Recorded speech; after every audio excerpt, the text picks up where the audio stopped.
Howdy howdy, welcome to another video from Garage Defend, but today we are heading to Tokyo. We're going to be inspecting a chaser for Archie, who is in Okinawa, and then we are going to be picking up a car from Yokosuka actually, and I think we're going to be stopping at a couple other dealerships as well, so you guys are going to get a nice long video today. So, I hope you enjoy, let's go.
Welcome to our first stop of the day here in Tokyo. It took about 4 hours to get here. We're inspecting a car for Archie, who is in Okinawa.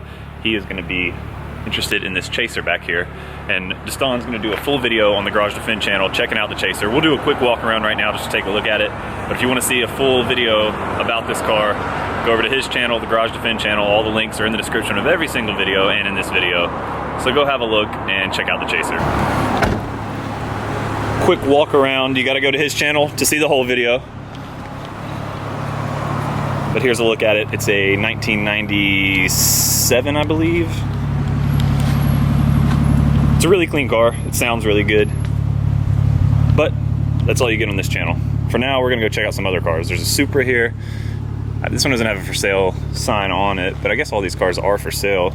It's another chaser that looks really pretty awesome, actually. I like that blue a lot. That looks really good on the car.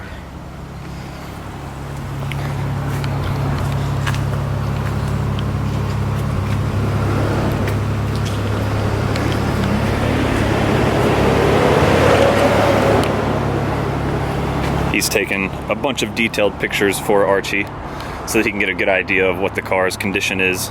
We came up here specifically today for this car and a couple other things that we're gonna look at since we're up here that you guys will be seeing in just a little while. But let's take a look at some of the Supras here.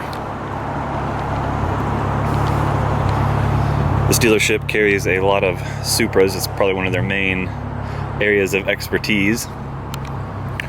So this one's already has negotiations. So let's go to this one. This one is 1.7 million yen.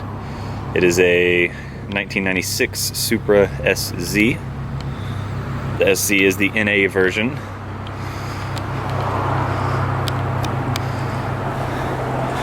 It is the 5-speed though. It's a pretty good price on it, to be honest. Well, this is an SCR with the Veilside kit. It is a 1996 though, so it would have to wait a little while before it can head to the States.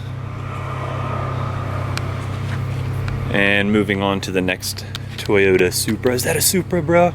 That's a great video. This one is right around 3 million yen. 12, 11, 10. It is a 2000 model. It is the RZ though, RZS. So that's around probably 28,000-ish US dollars. Not a bad price, but and then again, it is a 2000 model.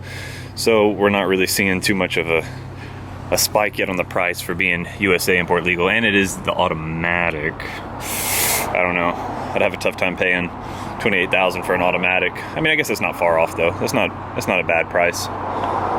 Depending on what the kilometers are, 59,000 kilometers, that's pretty good. This one is this is an SZR. This one's around 17,000 US dollars. It is a 1997. So once again, in that area where most people in the US aren't caring about this right now. I mean, I guess, of course, there's always other countries we could export this car to. If you see any cars in this video that you're interested in, please let myself or Dustin know. You can contact us, preferably not in the YouTube comments, just because there's so many comments that are just trash and stupid. And there's some great comments. There's some people that comment every time. Just coming to mind, Mick, I appreciate your comments every time in the videos. And there's a bunch of other you guys too that comment every video. And I do enjoy seeing those comments, and I try to get back to you guys as much as possible. But of course, there's always haters in the comments too, which I laugh at. But if you're interested in any of these cars, hit me up on Facebook, on Garage Defend, or YourCarBro Facebook, preferably Garage Defend. You can hit me up on Instagram, JDMATM, or you can send us an email at defendgarage@gmail.com. Moving on after that pitch right there, there's another SZR, 1996. This one's around 19,000 US dollars. It looks pretty nice. The silver looks good. It's like I don't know if that's the factory silver. Maybe it's just because it's reflecting off these other color cars and the blue wheels, but it looks nice. This one's around 19,000-ish USD. Some TRD stuff on it. A little bit of paint issues on it. Not a bad looking car though. Then the MK3 Supra, the 3.0 GT, 5-speed. This one is a year 1990. So this one is USA import legal for the price of about 12,000-ish, give or take a few USD. And it has, how many kilometers are we looking at? 81,000 kilometers. Not bad. Not bad.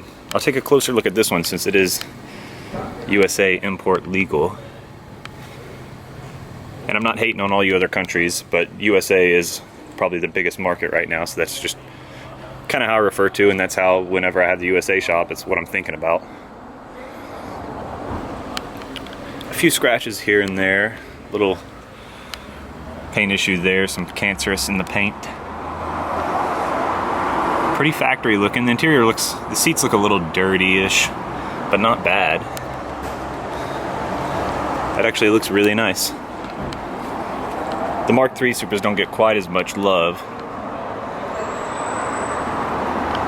Probably still the factory dealer sticker too on there.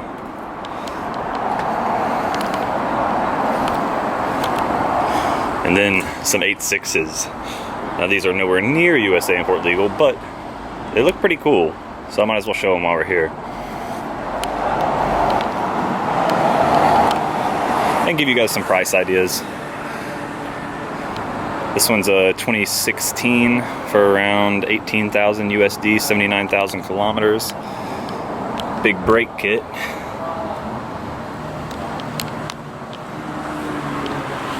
On the front and the rears. The TRD edition right there.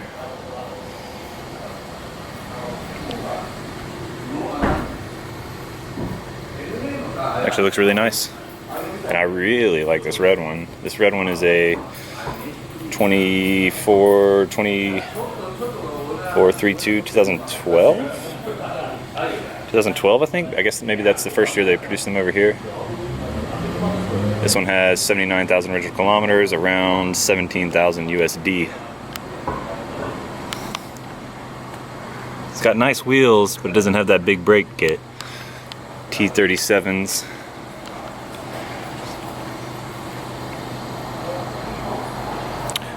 This one's a manual, and the big brake kit one is actually an automatic.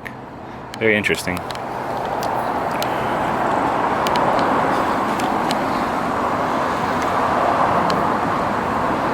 I like the kit that's on this one though, and the Grady exhaust looks really nice. Moving on though.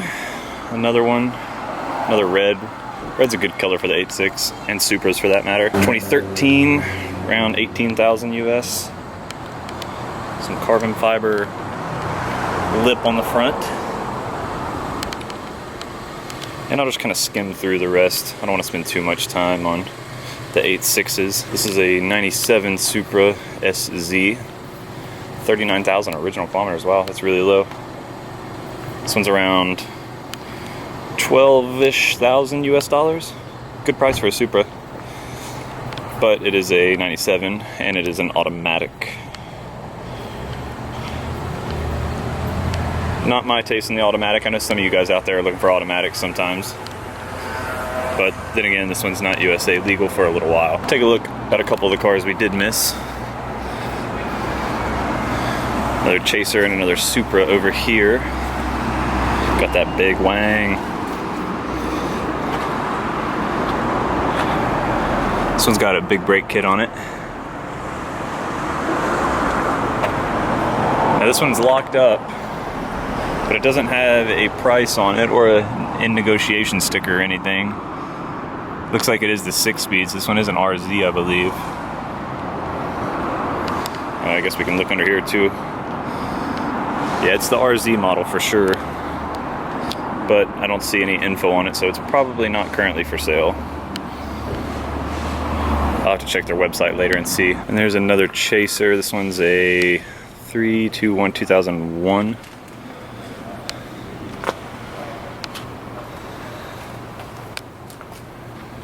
Not bad looking either, at a price at around 12,000 US dollars. And let's go check out the S2000. Definitely not for sale, but worth the look.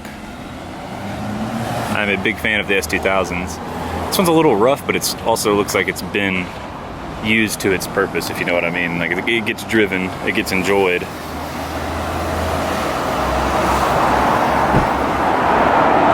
Really awesome looking. Japan always has interesting cars to offer, just standing by the road. While Destan is wrapping up his video, I've just been kind of walking around checking out the Supras a little further, and I didn't even realize this one had a carbon fiber rear window hatch delete. No glass there, all carbon fiber now. That's pretty awesome looking. We were gonna head to a couple other car places, but one of the cars we were gonna go look at was a midnight purple R34 GTR. Thought it was a V-Spec, it ended up not being a V-Spec, so we didn't go. And then the other dealership we're going to is actually on holiday today. So we are here, we are picking up a Mark II, and I'll tell you guys a little bit about that in a few minutes. Please excuse the barking dog, he's not used to us around here, but we are here now and we are picking up Hunter's Mark II.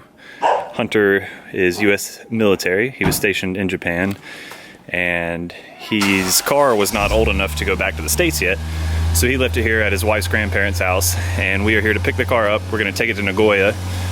We're going to throw the dealer plates on, drive it back to Nagoya, about 4 hours, and we will be storing it for him for the next few months until it becomes legal in December of this year. And then from there we will be shipping out the car to the USA, and it'll be reunited with Hunter.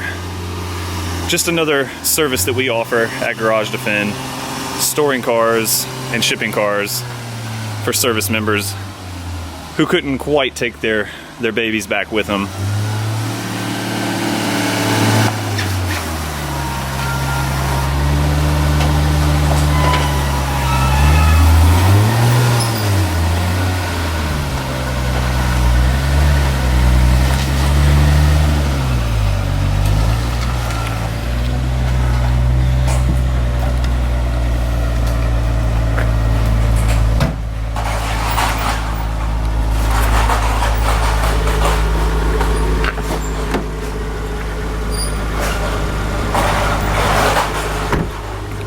Most US military, when they come to Japan, any car person, just like myself, come and they buy a car to bring back to the USA with them. It's a good way to enjoy your time in Japan, and it's also a great investment because, as you guys know, most cars that go back to the States are only increasing in value.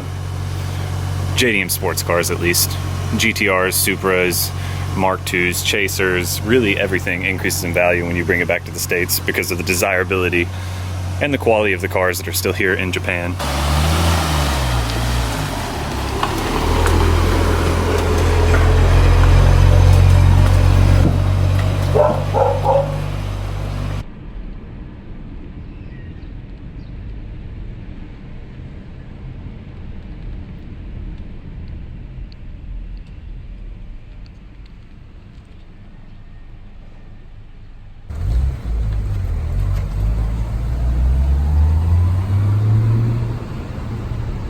In the Mark II now, actually really enjoying it. It's very comfortable and kind of fun to drive. I haven't really gotten out onto any highways or anything, and I won't be dogging the car, of course, but it does feel nice, and I can feel that it's got a little bit of pep in it.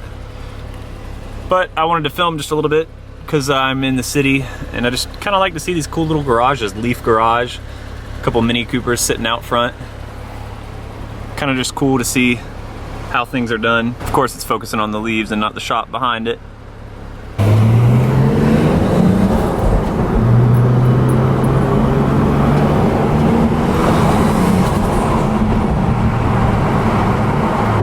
To show you guys the beautiful scenery in Japan, but then this giant wall around the expressway went up. There's some beautiful mountains over there with the clouds touching the tops of them. Rainy afternoon here in Japan. Not the best windshield wipers to work with either. I am really enjoying the Mark II actually. It's very, very comfortable. Almost too comfortable. It's a nice car. Very nice car hunter. Very easy to drive down the expressway and just have the power there if you want to, but also have luxury, kind of. It's nice. We'll spot some cars on the way back. Probably stop at a rest stop, show you guys what a rest stop in Japan is like off the side of the interstate or the expressway, because they are nothing like what they are in America, and if you guys don't know about them, you'll be very surprised. I think we're about to hit some serious weather here. It's still so beautiful. If you've never been to Japan, you have to. You have to visit Japan. The drive between Tokyo and Nagoya is absolutely beautiful. It's unfortunate we won't be able to see Mount Fuji again though.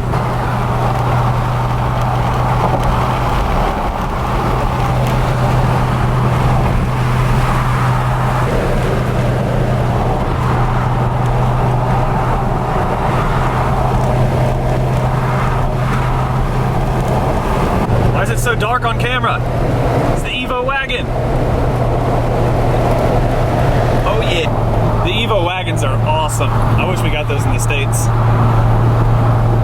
We have an STI that has entered the game.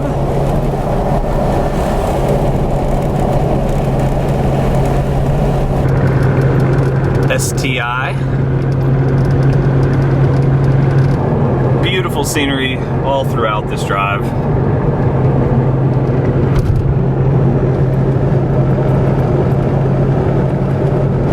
About to fly past us. Getting it in the S5. God, I just can't get over how beautiful the countryside is. Imagine not being on the expressway too. You get to see so much more. It would just take like 8 hours to get between Tokyo and Nagoya. Ooh, sweet highest, bro. In Japan, whenever you come up on slow traffic or stopped traffic, everybody throws on their flashers. They just turned them off. I think you saw the truck there flashing them, but normally everybody around has their flashers on just to kind of warn everybody behind them that they're not just hitting their brakes for no reason, that there's some kind of traffic jam ahead. And that's very unfortunate because we were making good time. Crown Athlete. You gotta watch out for the Crown Athletes sometimes. Sometimes the Crown Athletes are the cop cars.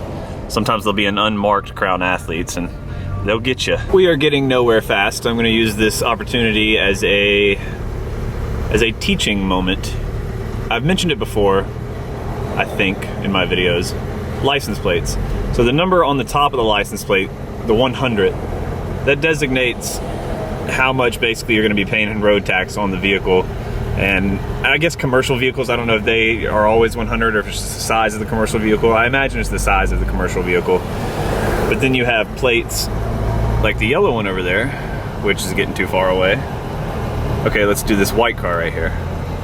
This white car is a 5 series plate on the top, which is below, I think, a certain CC. I know 4-cylinder motors, even like the Mitsubishi Evo, like the Evo 4 for example, it had a 500 plate on it. Now, let's see, there's a car behind me who I guess is gonna try to pass thinking it's the faster lane. We will get his license plate too. Let's see what this truck is. It's probably another like 100 plate. Yeah, it's a 100 plate. And this van, Toyota Velfire, he has a light up plate, but it's also a 300 plate because that's a V6. I might not be 100% right on everything I'm saying, so I'm sure somebody will call me out, but that's basically how it works. And that yellow plate I was trying to show you is a K car. Those are under 660 cc's. So that one is a 500 plate as well, that K car. So I'm not exactly sure how that works for them, but they pay a lot less when it comes to road tax time than the normal cars on the road. So the yellow plates are the cheapest. We'll see what this traffic jam is when we get up there a little bit closer, but usually it's always something silly. Golden Week, there was just so much traffic and people couldn't learn how to merge. So every time the lanes went from a 3-lane highway to a 2-lane, at the merging point, there'd always be like a 10-minute traffic jam for people to merge. But I had knocked almost 20 minutes off of our arrival time, and now we're back to about where we started. That could be part of the culprit here. This old Saab in the middle of the road. But there's still traffic up here, so I don't know if that was it or not. I don't even think that was it. I think the Saab breaking down was just a matter of being in this traffic jam. Poor guy. Luckily, help along the interstate is really easy to get here in Japan. He'll call somebody and somebody will be here in like 5 minutes to help him out. I guess that was it. Now we're moving fine. Told you it'd be something silly. All right, time to check out a Japanese parking area, a rest stop. There's the Mark II, she's doing good. The headlight wasn't working, but I just fixed it. It just needed to be unplugged and plugged back in, basically. There's a sweet Evo 10 right there. People are sleeping in, we won't bug them. That's what a lot of people do at these parking areas. They'll just park up and they'll sleep, and rest up. I've done the same thing already. When Dawson and I were coming back from Tokyo before, we parked and we took naps along the way and got back at like 7 or 8 a.m. It was awful. Absolutely beautiful up here. The weather's not great, but I love being up here in the mountainy area of Japan. It's so peaceful, it's so gorgeous. And what do you think we should find at a Japanese rest stop? Well, you can shop, you can buy shoes, you can buy souvenirs. But first, bathroom time. Anyways, back to the action. That is a miniature Don Quixote. Don Quixote is a giant store that's everywhere in Japan. It has like everything you can imagine. That was a mini Don Quixote. It's kind of cool. Never seen that before.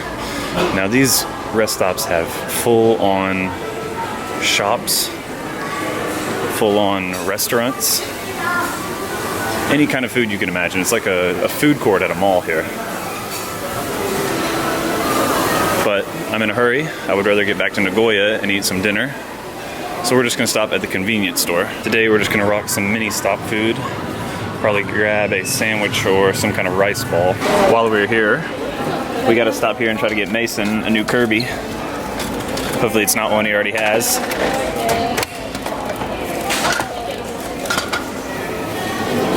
And I think it's a different one. I don't think he has this one. So that'll be pretty sweet for him. Rest areas in Japan are amazing, just like almost everything else in Japan. You could spend half a day here if you wanted to, eating, buying stuff, and just enjoying the view.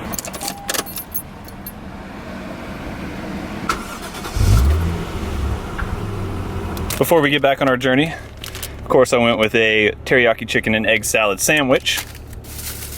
And I've never tried one of these before. It's kind of like a sushi roll. Natto and mustard. I have no idea. Hopefully it's good.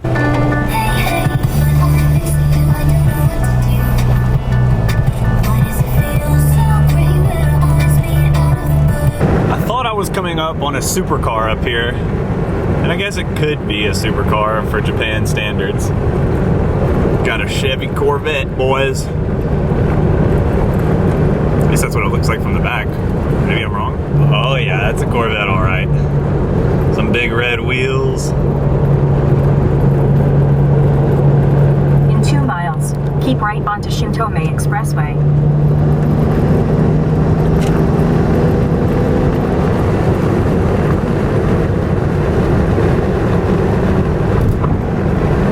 Taking off though, we'll let him go.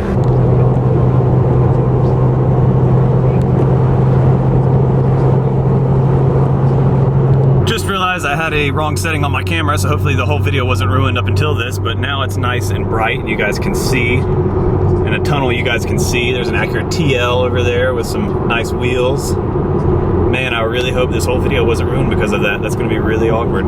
And I only brought one battery for my camera apparently, so I royally effed up today. Hopefully it doesn't ruin everything, but I'm only at 8% now. Only about an hour left till Nagoya though.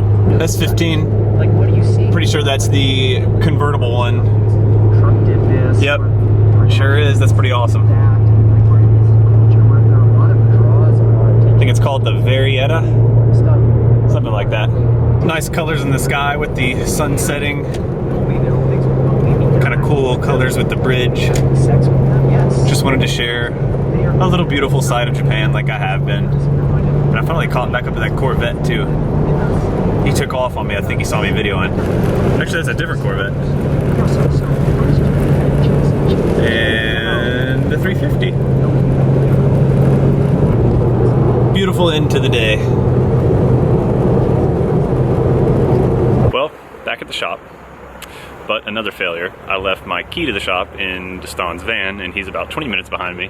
So now I gotta sit here and wait on the key so I can get my super keys and get the keys to the back lot and put the Mark II up. Hey, but at least we made it. There was a ladder in the middle of the Dominican Expressway that the person beside me nailed. That could have been really bad. It looked like it jacked up their car too. This battery is dying in about 30 seconds.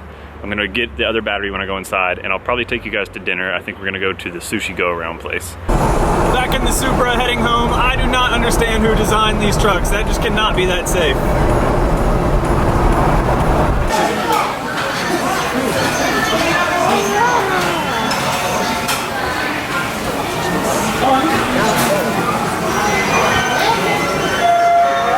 What the? Where are we at? I can't remember. It's a Sushiro. Are we videoing this? Yes, we are. I've been videoing all day. And I'm gonna put this in the video too.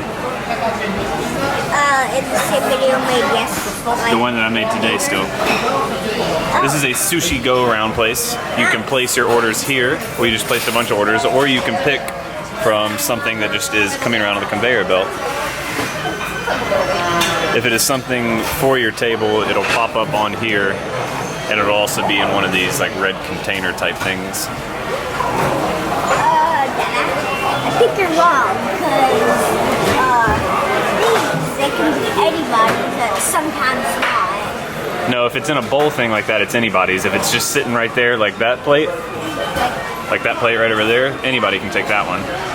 What You just said Huh? Red Bulls for anybody. That's what you just said.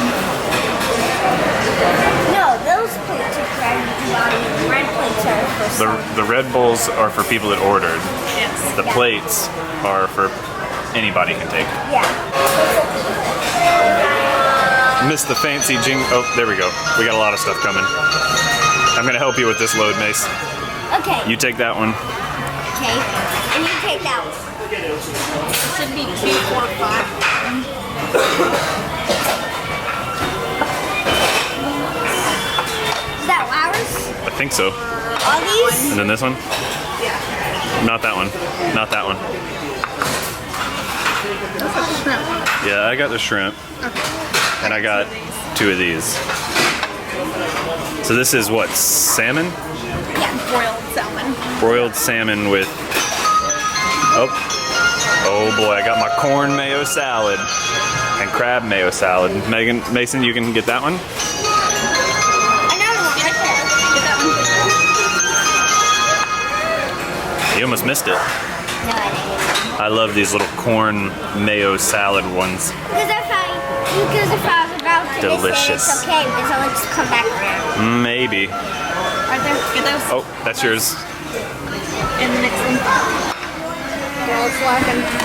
Wasn't paying attention. Yeah, not bad. Wait, what was that one? Are we sure that's chicken? Yeah. Okay. I saw it on the screen. Okay, Can you cool. hear me say? Is that a yummy lemon? Can you do it? All right, lots of food arrived. Corn mayo, shrimp tempura, salmon. Got some more shrimp right here. Crab, salad, mayo, something. Time to dig in. For who? That's not chicken. What is it? Fried octopus. Get that one, Mace. Alright.